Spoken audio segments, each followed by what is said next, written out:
ओम शांति। सभी बातों से बुद्धि योग को समेटकर स्वयं को आत्म अभिमानी स्थिति में स्थित करें। अनुभव करें, मैं आत्मा भृकुटी के मध्य चमकते हुए सितारे के रूप में विराजमान हूँ। मैं आत्मा परम पवित्र हूँ। मुझ आत्मा से पवित्रता की शक्ति निकलकर चारों ओर फैल रही है और इस स्थूल शरीर में भी पड़ रही है, जिससे मैं आत्मा बिल्कुल शीतल होती जा रही हूँ। मेरा ये स्थूल शरीर लाइट के शरीर में परिवर्तित होते जा रहा है। मैं लाइट और माइट आत्मा जैसे अपने फरिश्ते स्वरूप में स्थित हो गई। अभी अपने इसी फरिश्ते स्वरूप में ऊपर सूक्ष्म वतन में पहुँचे, जहाँ प्यारे बाबा ब्रह्मा भृकुटी में विराजमान हो हम बच्चों को नैनों द्वारा दृष्टि दे रहे हैं। मैं फरिश्ता बाबा के रूहानी नैनों के तले बैठा हूँ और बाबा से दृष्टि ले रहा हूँ। बाबा की रूहानियत की ये दृष्टि हम सभी आत्माओं को बिल्कुल निर्मल बना रही है। अब हम सभी आत्माएं सूक्ष्म वतन के डायमंड हॉल में पहुँचते हैं, जहाँ बाप और दादा तख्त पर विराजमान हो हम फरिश्तों को नीचे बिठाकर नैनों द्वारा निहाल कर रहे हैं।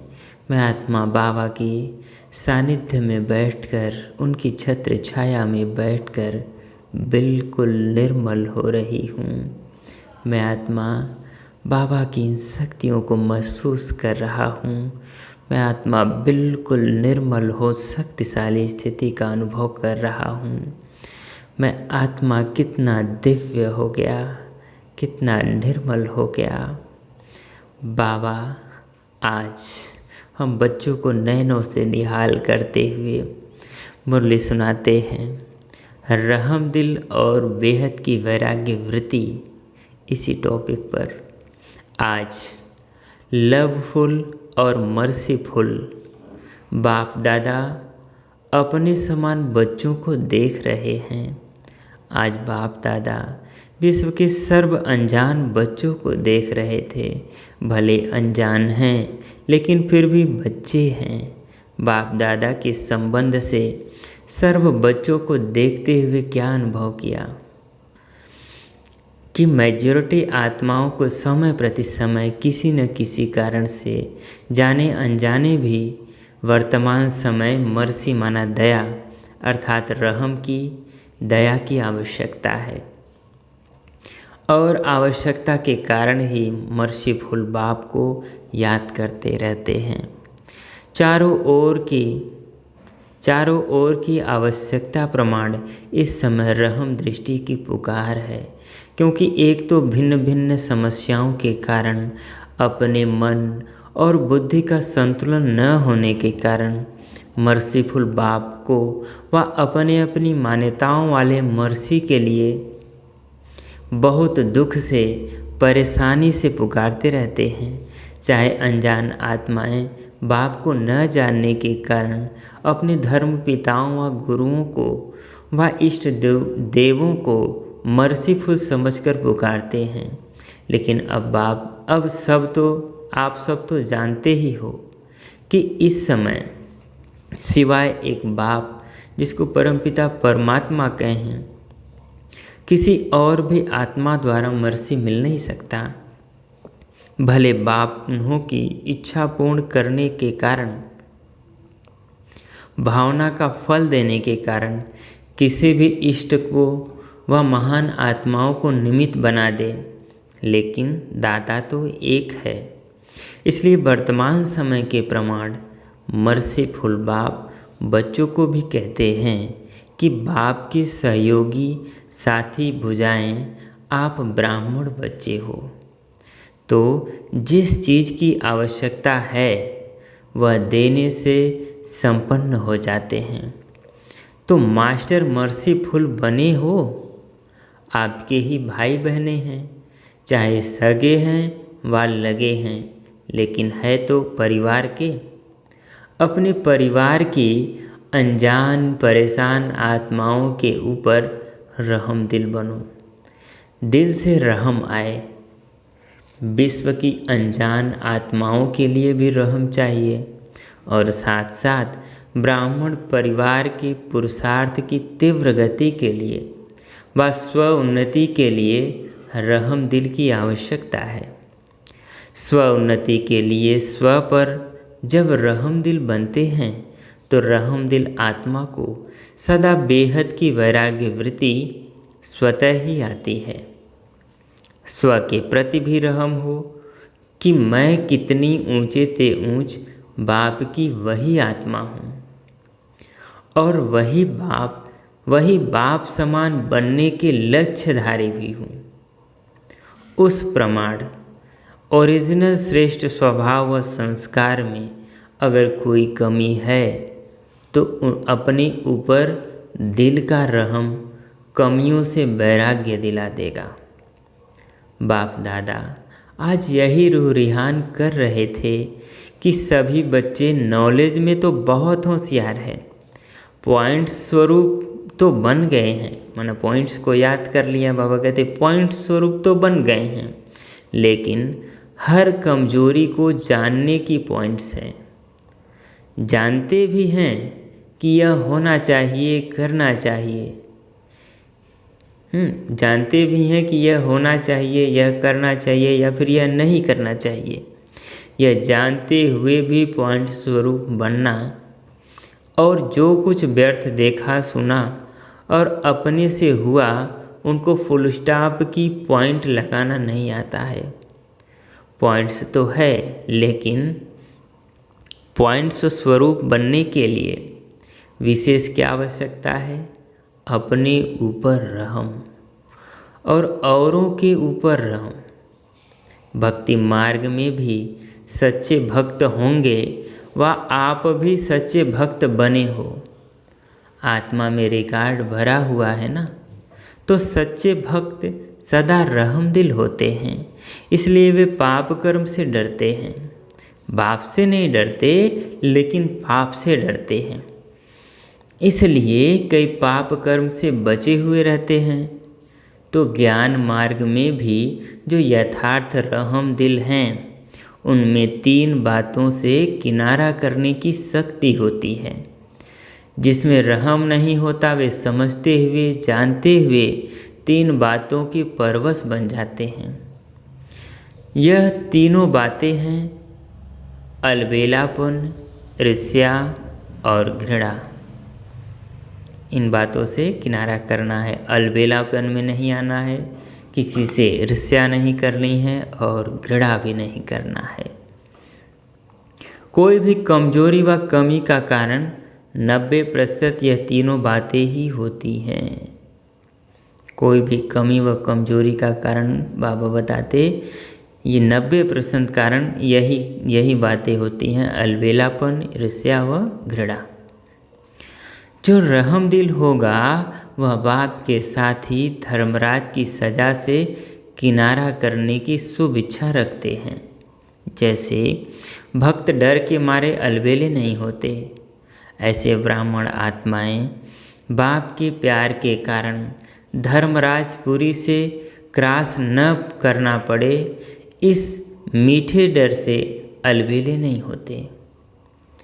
बाप का प्यार उससे किनारा करा देता है, अपने दिल का रहम अलबेलेपन समाप्त कर देता है और सब अपने प्रति रहम भावना और जब अपने प्रति रहम भावना आती है तो जैसी वृत्ति, जैसी स्मृति, वैसी सर्व ब्राह्मण सृष्टि के प्रति स्वतः ही रहम दिल बनते हैं।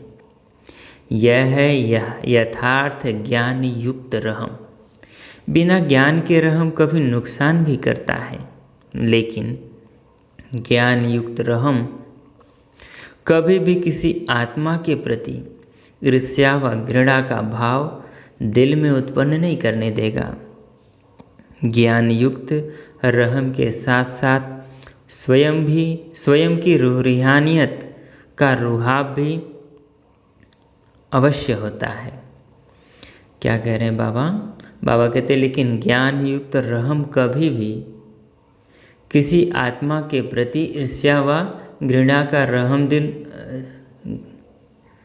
किसी भी आत्मा के प्रति ईर्ष्या व घृणा का भाव दिल में उत्पन्न नहीं करने देगा। ज्ञान युक्त रहम के साथ साथ ज्ञान युक्त आत्माएं रहम के साथ साथ स्वयं भी रूहानियत का रुहाब भी अवश्य होता है। स्वयं की रूहानियत का रुहाब भी अवश्य होता है। अकेला रहम नहीं होता है, लेकिन रहम और रुहाब दोनों का बैलेंस रहता है। अगर ज्ञान युक्त रहम नहीं है, साधारण रहम है, तो किसी भी आत्मा के प्रति चाहे लगाव के रूप में, चाहे किसी की कमजोरी से उसके ऊपर प्रभावित हो सकते हैं। प्रभावित भी नहीं होना है, न घृणा चाहिए न प्रभाव चाहिए, क्योंकि आप तन मन बुद्धि सहित बाप के ऊपर प्रभावित हो चुके हो। जब मन और बुद्धि एक के तरफ और ऊंचे से ऊंचे तरफ प्रभावित हो चुकी है, तो फिर दूसरे के ऊपर प्रभावित कैसे हो सकते? अगर दूसरे के ऊपर प्रभावित होते हैं तो उसको क्या कहेंगे कि दी हुई वस्तु को फिर से स्वयं यूज करना। उसको कहा जाता है अमानत में खयानत। जब मन बुद्धि दे दिया तो फिर आपकी रही कहाँ जो प्रभावित होते हो? बाप के हवाले कर दिया या आधी रखी है? स्वयं को बाप के हवाले मन बुद्धि के साथ हो गए या फिर आधा ही हुए हैं, आधा स्वयं के पास ही रखे हैं। बाबा पूछ रहे हैं आधी दी है? जिन्होंने फुल दी है वे हाथ उठाओ। देखो, ब्राह्मण जीवन का फाउंडेशन महामंत्र क्या है? मन मना भव। तो मन मना भव नहीं हुए हो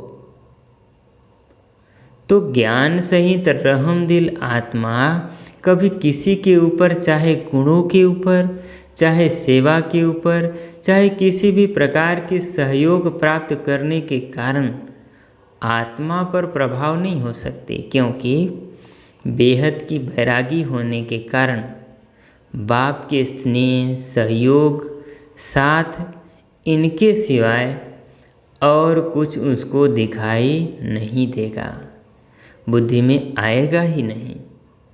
तुम ही से उठूं, तुम ही से सोऊं, क्या होगा बुद्धि में? तुम ही से उठूं, तुम ही से सोऊं, तुम ही से खाऊं, तुम ही से सेवा करूं, तुम ही साथ कर्म योगी बनूं, यही स्मृति सदा उस आत्मा को रहती है। भले कोई श्रेष्ठ आत्मा द्वारा सहयोग मिलता भी है, लेकिन उसका भी दाता कौन?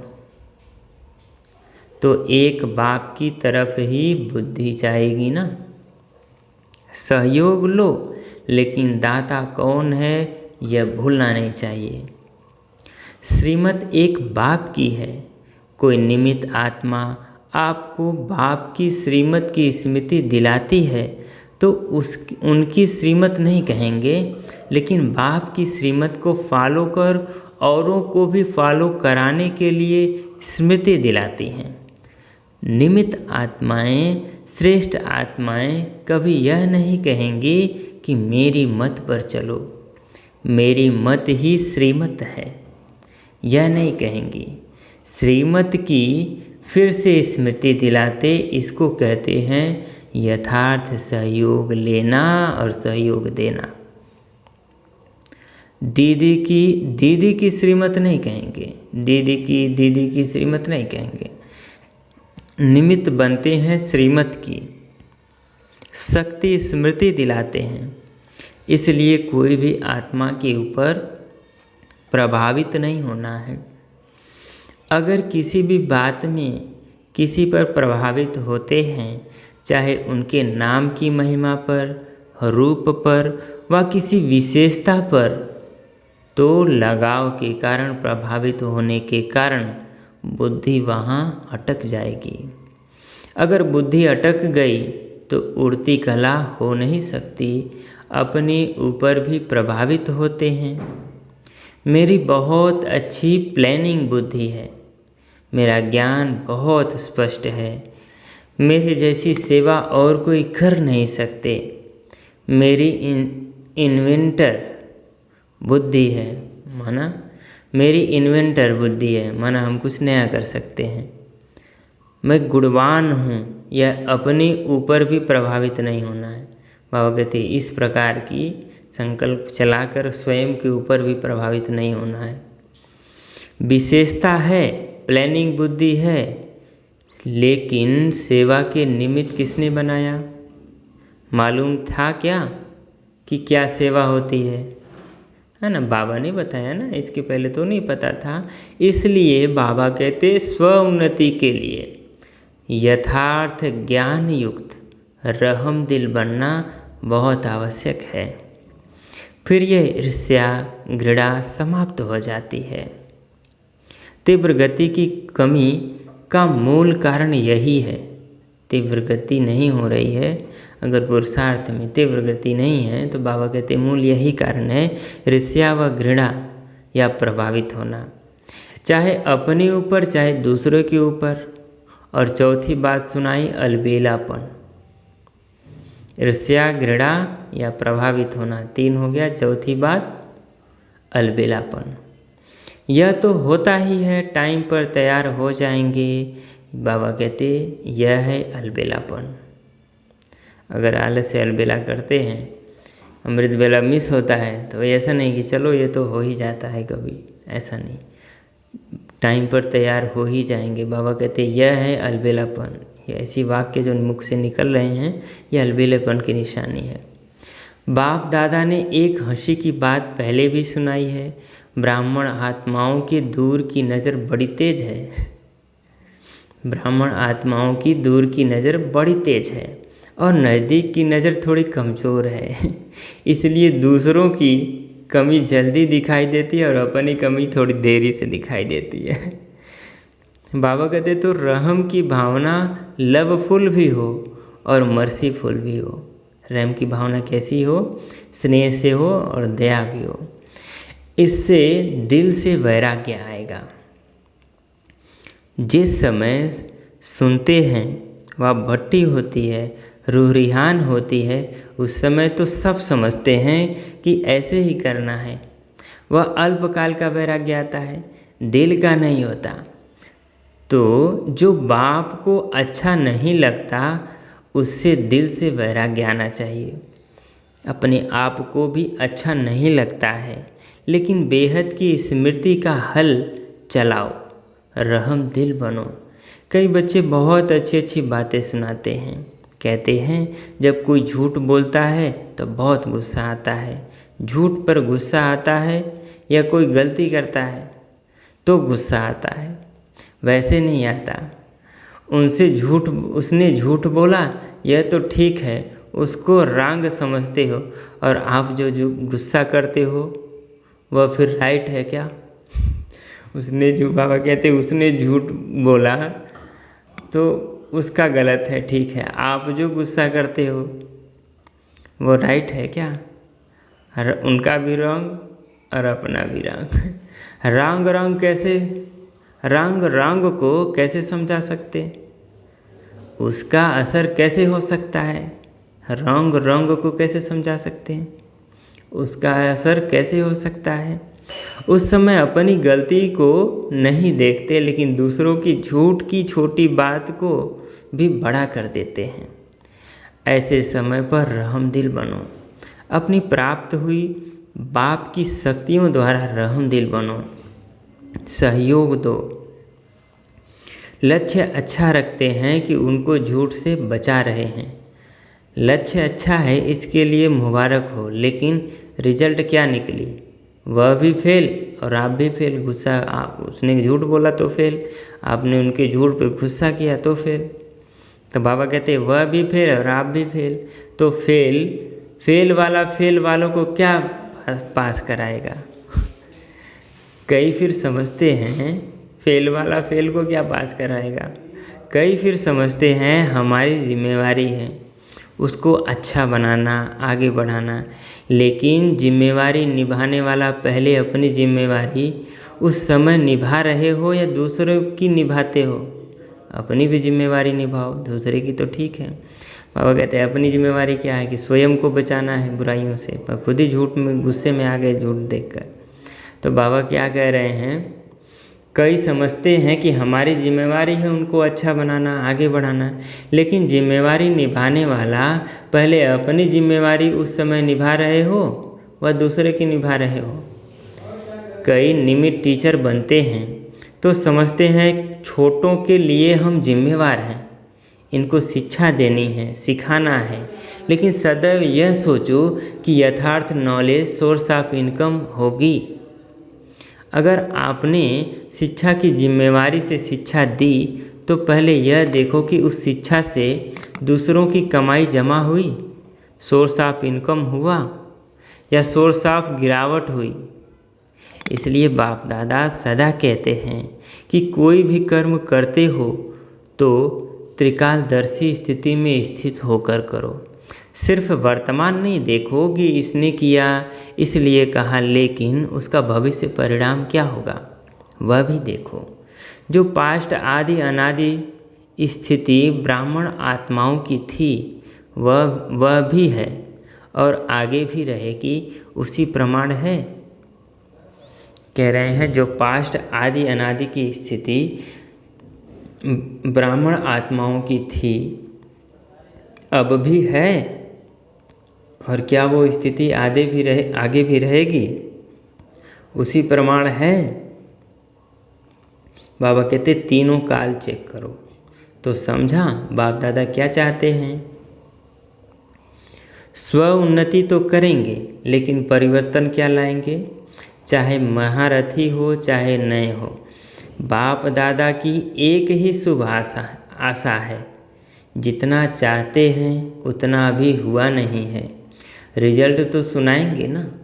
बाप दादा अल्पकाल का वैराग्य नहीं चाहते हैं, निजी वैराग्य आए जो बाप को अच्छा नहीं लगता वह नहीं करना है, ना ही सोचना है और ना ही बोलना है। इसको बाप दादा कहते हैं दिल का प्यार। जो बाप दादा को पसंद ना आए, बाबा कहते वो आपको क्या करना है, ना ही तो सोचना है, ना ही तो बोलना है, ना ही तो करना है। वो आपको अच्छा भी नहीं लगना चाहिए ऐसा। बाबा कहते हैं इसको बाप दादा कहते हैं दिल का प्यार, लेकिन अभी मिक्स है, कभी दिल का प्यार है और कभी दिमाग का प्यार है। माला का हर एक मड़का हर एक मड़के के साथ समीप हो, स्नेही हो, प्रगति के लिए सहयोगी हो, इसलिए माला रुकी हुई है। क्योंकि माला तैयार होना अर्थात युगल दाने के समान एक दो के भी समीप स्नेही बनना। पहले 108 की माला बने तब दूसरी बने। बाप दादा बहुत बार माला तैयार करने के लिए बैठते हैं, लेकिन अभी पूरी ही नहीं हुई है। मड़का मड़के के समीप तब आता है, अर्थात बाप उसको पिरोता तभी है जब उस मड़के को 3 सर्टिफिकेट हों, बाप पसंद, ब्राह्मण परिवार पसंद और अपने यथार्थ पुरुषार्थ पसंद। तीनों बातें चेक करते हैं तो मड़का हाथ में नहीं रह जाता। हाँ, बाबा कह रहे हैं तीनों पुरुषार्थ चेक करते हैं तो मड़का हाथ में ही रह जाता है, माला में नहीं आता। तो इस वर्ष कौन सा स्लोगन याद रखेंगे, त्रिमूर्ति बाप और विशेष तीनों संबंधों द्वारा 3 सर्टिफिकेट लेना है और औरों को भी दिलाने में सहयोगी बनना है। माला का समीप मड़का बनना ही है। तो सुना, स्व उन्नति क्या करनी है, बाप पसंद बनना है, ब्राह्मण परिवार पसंद बनना है और यथार्थ पुरुषार्थ पसंद बनना है। जैसे ब्रह्मा बाप का फाउंडेशन नंबर 1 परिवर्तन में क्या रहा, बेहद का वैराग्य। जो बाप ने कहा वह ब्रह्मा बाबा ने किया, इसलिए विन करके 1 बन गए। अच्छा, बाप दादा यह रिजल्ट देखेंगे, हर एक अपने को देखें, दूसरे को नहीं देखना है। कई समझते हैं सीजन का आज लास्ट डे है, लेकिन बाप दादा कहते हैं लास्ट नहीं है, माला बनने का लास्ट सीजन का दिन है। सभी को चांस है, अभी माला के मटके पिरोए नहीं हैं, फिक्स नहीं हुए हैं। 3 सर्टिफिकेट लो और पिरो जाओ। जितना प्रयत्न, जितना प्रत्यक्ष सबूत देने वाले प्रत्यक्ष चेहरे और चलन में दिखेंगे, उतना ही नई रंगत देखेंगे। अगर आप भी वहीं के वहीं रहे, बाबा कहते हैं अगर आप भी वहीं के वहीं रहे तो रंगत भी वहीं की वहीं रही। इसलिए अपने में नवीनता लाओ। परिवार में भी तीव्र पुरुषार्थ की नई लहर लाओ। फिर आगे चलकर कितने वंडरफुल नज़ारे देखेंगे। जो अब तक हुआ वह बीता। अभी हर कर्म में नया उमंग, नया उत्साह, इन पंखों से उड़ते चलो। बाकी जिन्होंने भी जो सेवा में सहयोग दिया, अर्थात अपना भाग्य जमा किया, वह अच्छा किया। चाहे देश चाहे विदेश के चारों ओर के सेवाधारियों ने सेवा की। इसलिए सेवाधारियों को बाप दादा सदा यही कहते हैं कि सेवाधारी अर्थात गोल्डन चांस का भाग्य लेने वाले। अभी इसी भाग्य को जहाँ भी जाओ वहाँ बढ़ाते रहना, कम नहीं होने देना। थोड़े समय का चांस सदा के लिए तीव्र पुरुषार्थ का गोल्डन चांस दिलाता रहेगा। सेवाधारी भी जो चले गए हैं अथवा जो जा रहे हैं, सभी को मुबारक। अच्छा, सर्व रहम दिल श्रेष्ठ आत्माओं को सदा स्वयं को स्व उन्नति की उड़ती कला में ले जाने वाले तीव्र पुरुषार्थी आत्माओं को सदा हर समय एक बाप के साथ अनुभव करने वाले अनुभवी आत्माओं को सदा बाप के दिल की आशाओं को पूर्ण करने वाले कुल दीपक आत्माओं को सदा अपने को माला के समीप मड़के बनाने वाले विजयी आत्माओं को बेहद की वैराग्य वृत्ति से हर समय बाप को फॉलो कर बाप समान बनने वाले अति स्नेही राइट हैंड बच्चों को बाप दादा का याद प्यार और नमस्ते। हम रूहानी बच्चों की रूहानी बाप दादाजी को याद प्यार, गुड मॉर्निंग और नमस्ते। वरदान, सर्व प्राप्तियों को इमर्ज कर सदा खुशी की स्मृति करने वाले सहयोगी भव। वरदान, प्राप्तियों को इमर्ज कर सदा खुशी की अनुभूति करने वाले सहज योगी भव। प्राप्तियों को इमर्ज कर सदा खुशी की अनुभूति करने वाले सहज योगी भव। सहज योग का आधार है स्नेह और स्नेह का आधार है संबंध। संबंध से याद करना सहज होता है। संबंध से ही सर्व प्राप्तियाँ होती हैं। जहाँ से प्राप्ति होती है मन बुद्धि वहाँ सहज ही चली जाती है। इसलिए बाप ने जो शक्तियों का ज्ञान का, गुणों का, सुख शांति का, आनंद प्रेम का खजाना दिया है, जो भी भिन्न भिन्न प्राप्तियाँ हुई हैं, उन प्राप्तियों को बुद्धि में इमर्ज करो तो खुशी की अनुभूति होगी और सहज योगी बन जाएंगे।